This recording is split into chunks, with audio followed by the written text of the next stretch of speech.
Hello again. Thank you for coming back. We've done 2 videos. This is number 3. We're talking about terrorism. I want to talk about who it is that makes the big money off of war and how they do it, because you may not know. Now, we've spoken about the Five Eyes. Okay, the nations that after World War II combined their security intelligence organizations. Those nations are the USA, Great Britain, Canada, Australia, and New Zealand. Okay, all combined. The Cold War ended and they're still combined, and now it has a lot to do with Islamic terrorism, and a lot of people don't know that, and they don't know the extreme, and they don't know who's making money off of it and how. Okay, so let's go there. Let's talk about that. Now, each nation in the Five Eyes has fundamentally the same role, but they're a little different. Obviously, the biggest part of the pie is with the United States. Now, if, let's say, I own an arms manufacturing company, whether it's a giant company like Raytheon or a small company, maybe I produce some kind of four-wheel drive vehicle. Okay, now, if I can produce that vehicle for 100 grand, you would think I might not be able to have much more than 100% markup if I'm selling that to the government. Well, that might be true unless we're in the United States, and I'm going to tell you why. I'm going to tell you how I can get a 500% markup on that vehicle, which I'm going to sell to the taxpayer, which means the American middle class. Okay, if you're a billionaire in the United States, you're like a god, okay? You don't pay tax. All right, I'll use the example of Warren Buffett. Warren Buffett is an honest guy, but he's one of the richest men in the world. He's one of the top 5. But he doesn't come from wealth. He wasn't born into it. He had a gift for picking winner stocks. They call him the Oracle of Omaha.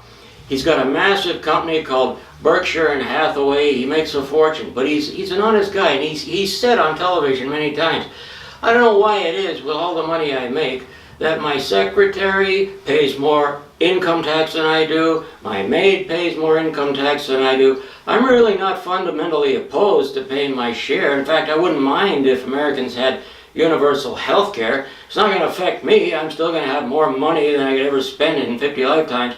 That's an honest thing for a man to say.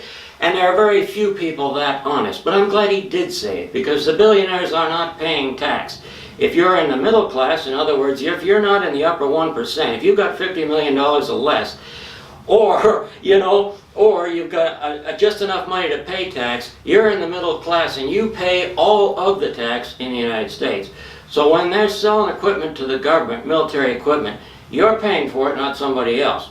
And you get nothing back to show for it. But anyways, let's talk about how this works. Okay, now, military contractors, all these people, what they do is they pay kickbacks. Now, it's all legal. The United States is the only so-called democracy in the world where, as a politician, you can raise money, unlimited amounts of money. You can have a donation from a company like Raytheon. Let's say it's $1 million. Now, it's going to be more than that, but let's say it is. Let's say you spend half that money on your campaign. What you're allowed to do in the United States, you're allowed to take the half that you didn't spend and keep it, okay? Now think about that for a minute. Any other country, that's illegal. Any other country, you go to jail, because that's, if Raytheon gives me a donation for $1 million, I spend half of it on my campaign, the other half I put in my pocket, and then I give Raytheon a $25 billion contract to build fighter planes. Clearly that's a conflict of interest, but not in the United States. That's how business is done, okay? There could be somebody else building better planes than they do, but the contract goes to them, because I'm the one who decides. I'm in Congress, I decide who gets the contracts, and they go to whoever donates the most money to my campaign. That's how it works, okay? Now, if I have a little company and I'm producing a Jeep, it really doesn't matter if the Jeep works or not. The idea is I will donate the same amount of money to the Democrats and to the Republicans. All of these companies donate the same amount. I funnel money into everybody's pocket. Everybody in Congress Democrat and Republican. I give them an equal amount, not playing favors, I'm just playing the game, okay? I might spend $100, $200, $300 million on this, but if I'm a big company, hey, that's okay. If I'm going to get a $25 billion contract, believe me, it's a good investment. So they take the money, they spend a percentage of it on their campaign, the rest goes into their pockets. That's why you go into American politics as a millionaire, you can come out as a billionaire. All you have to do is play the game, all right? You probably noticed that only the children of millionaires get to run in politics in the United States, and that's true. If you're not from a wealthy family, you don't get a chance. You don't have a chance. It takes a fortune to be in American politics, and it takes even more money to stay in American politics. So if you're not taking money from Raytheon and Boeing for the military, if you're not taking money from the pharmaceutical industry to keep, single-payer health care away, if you're not taking money from APEC to, influence what you're going to do in the Middle East, if you're not taking that money, you don't get to be in American politics in the first place. So 99% of Americans really have no say whatsoever. You've got essentially one party pretending to be two parties, Republican and Democrat. But they're all friends with each other, they're all from the same wealthy families, they're all playing the game. In the US, if you're from a wealthy family and you've got one kid that's smart and one kid that's stupid, you say to the one kid that's smart, you're gonna follow my footsteps and look after the company. The other son that's stupid, you tell him you're gonna go into politics. Okay, that's the way it is. All right? Both kids are gonna have unlimited opportunities all their lives. If they can stay sober, if they can get out of bed, if they can comb their hair, they're back to being presidents of corporations. They're back to having all these great jobs. You can be a judge. If you're George Bush and you can stay sober for 3 months, if you can get out of bed and comb your hair, if you're willing to work 3 hours a day, you can be president of the United States. Okay? That's how the system works over there. If you're stupid, you can go into politics. Just take the money, do what you're told. If you're smart, you run the company, okay? Now, this is how it works. Okay, now maybe you've never owned a company and maybe you have. Or maybe you've worked for a company, you've done the accounting, you know how this works. I'm just talking about things that everybody knows or everybody should know. Okay, so you're making a lot of money. Let's say you're producing Jeeps or you're producing fighter planes.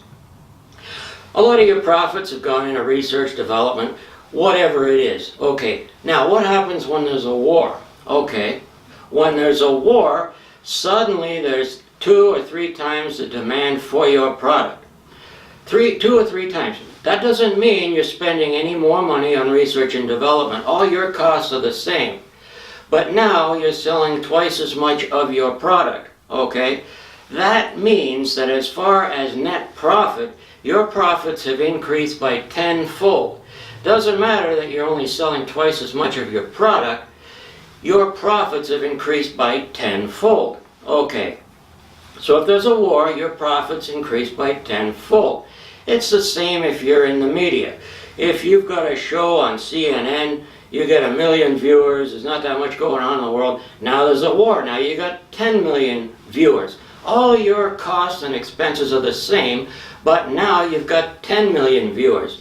Now you can sell commercial time on your show for not just 10 times more than before. If everybody's watching your show, you can sell commercial time for whatever you want. I mean, supply and demand. So the amount of money that's being generated from war in a place like the United States is amazing. It is phenomenal. Okay, now, let's say yourself, you're living in the United States, and maybe you're an older person like myself, and you've noticed since 1980 when Ronald Reagan came in and he talked about the trickle-down theory. In other words, if we make it so that the super wealthy and corporations don't pay tax, if we keep interest rates really low so that people can borrow a lot of money, yes, there'll be a huge concentration of wealth at the top, but there'll be a trickle down that will make us all rich. Okay, well, he was right about the first part. There was a huge concentration of wealth at the top. The trickle-down part we have not seen. In fact, since 1980, we've seen the consistent erosion of the American middle class. Now, both Republicans and Democrats are participating equally in this. They're both on board. Remember, this is one team, not two teams. The Democrats, under Bill Clinton, brought in NAFTA, which basically took a lot of middle-class jobs, took them south to Mexico, spread them out to China, spread them all over the world. Now, you might ask, why are they doing this? Well, first of all, if you're in the upper 1%, you're still making money. You're actually making more money, okay? You're making more money. And they don't see the middle class as being something that they either identify with or that they need.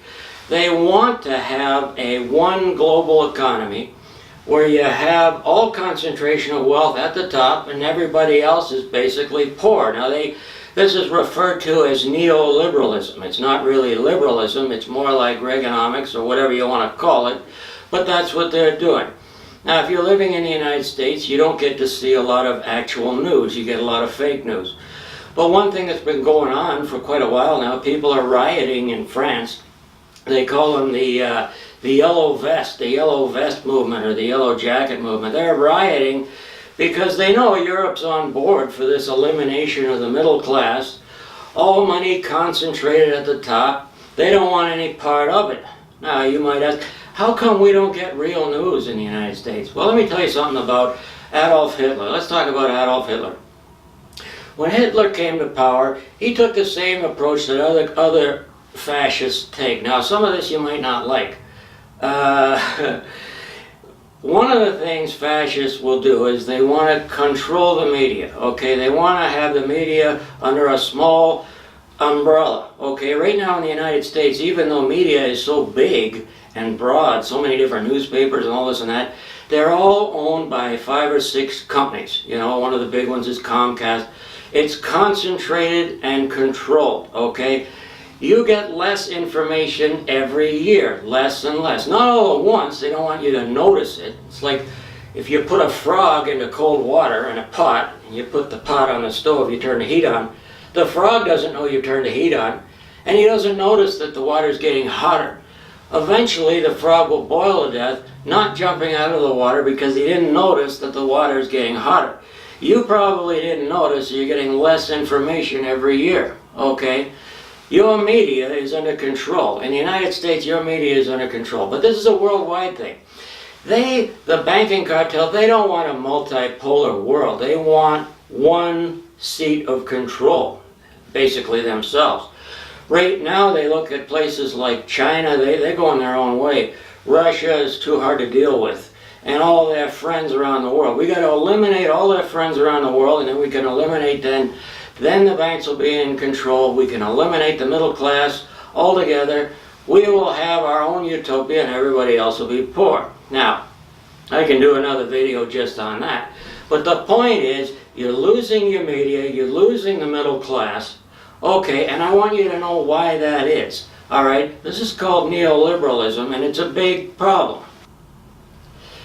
Okay, let's go a little deeper into what the problem is here. All right. Now, what got me started on this was Jacinda Ardern, Prime Minister of New Zealand. She did a great response, great compassion, inclusivity. I love it. I wish the rest of the world could be so compassionate. But at the same time, New Zealand is one of the 5 eyes. Now, okay, when Hitler and other dictators, Mussolini, you name it, whoever the dictator is, one of the things they like to do first, aside from getting complete control of the media, they also want to bring in severe gun control.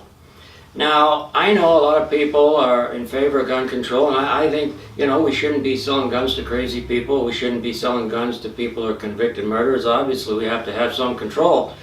But at the same time, people like Hitler and Mussolini, they want to take away everybody's guns. They want to take away guns from farmers. They want to take away guns from people who have never committed a crime. And the reason they want to do this is because they're going to do things that are so bad at some point. They know it's going to turn the public against them. And the only way to do that is to disarm them in advance, okay? I'm kind of saying all this to you people in New Zealand right now. They're going to disarm you in advance, because don't forget, that was Jacinda's agenda to start with. She's forwarding that agenda on the basis of what happened at the mosques. Now, I don't want to say she's all bad, but that has been the agenda. We disarm the general public, we take control of the media, then we lower the boom and phase out the middle class, because we don't want the general public armed at that point. All right, there, that had to be said, okay? So getting control of the media and disarming the general public is definitely a central component of the neoliberal agenda, and we all need to know that. Now, what are some things we can do to combat that? Okay, let's say you're living in the United States. You've got one party, essentially, pretending to be two parties, and that's all political theater. None of, political theater. The wealthy families, the banks are in complete control. There's nothing you can do about it. And it's worse in the United States because in other countries, they'll have something called a parliamentary system. You might have heard of the British parliamentary system. You can have as many parties as you want, and one does not have an advantage over another. You can start it. There's no primary system. You don't need millions of dollars. Anybody can start a party, anybody can run, anybody can win. If you're the leader of the party, you're in the parliament, in the middle of that melee, and you can't just sit on an ivory tower called a White House and pretend you don't know what's going on. You're right in the middle of the melee. Well, there's no way Americans are going to get anything that good anytime soon. You've got a two-party system, which is really a one-party system. The dysfunctional children of the rich make up the total population of those in Congress. These are the dummies who couldn't make it in business. These are the jerks, and you know it, and you know it's true, so what do? How do you break out of it? You don't have millions of dollars like they do. How are you going to break out of it? It's impossible. You've always been told it's impossible, and that's why you probably don't even bother to vote. Okay, well, it's not impossible, all right? Here's an idea. Rather than trying to fix it all at once, why don't you do one thing? It costs you 20 bucks, take you 10 minutes, okay? Here's one thing you can do. Take one party on the political right and one party on the political left, okay? Now think of the Democrats and Republicans as being one party. What you want to do is you want to have an actual free, believes in democracy, a free party, one on either side, okay? One to the left, one to the right. Now, if you could get a huge segment of the population to spend the 10 bucks to join one of these parties, if you could get on board with the concept, join two of them, one to the right, one to the left. You don't ever have to vote for them even.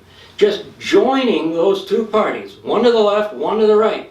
Suddenly, it would become impossible for the establishment to say that Americans only support these two parties. Americans don't want a third and a fourth party. Americans love the Democrats and the Republicans so much. They love Congress so much. They don't want anything to defile our system. They don't want imagine parties that aren't worshiping the billionaires like we do. I just un-American. Two parties, okay? What's the most famous party on the left and the most famous party on the right that are not Republican and Democrat? Parties that everybody's heard of. Okay, on the left, people have heard of the Green Party. On the right, people have heard of the Libertarian Party. They're both known for not taking corporate money. They're both known for not wanting to feed into war, because war only means that money goes from the middle class to the upper class. It doesn't actually leave the United States. It doesn't go to soldiers. You talk to an American soldier, these are people that will always be poor. They never even have a chance to get to the middle class, let alone get to be rich. These are poor people, all right? You're sending them to war with junk equipment. People don't even know where they're going. They never heard of Somalia. They never heard of Yemen. They don't care about the soldiers. They're not doing anything to help the soldiers. You want to do something for a soldier, either don't send them to war or give them actual equipment that works, okay? But no, they don't do that. So, if you want to break up the two-party dictatorship that you have now, okay, if you want to spend 20 bucks on your democracy, okay, you join one party to the left, one party to the right. It's good if people pick two that everybody's heard of. So take the Green, take the Libertarian. Okay, take you 20 minutes, phone up.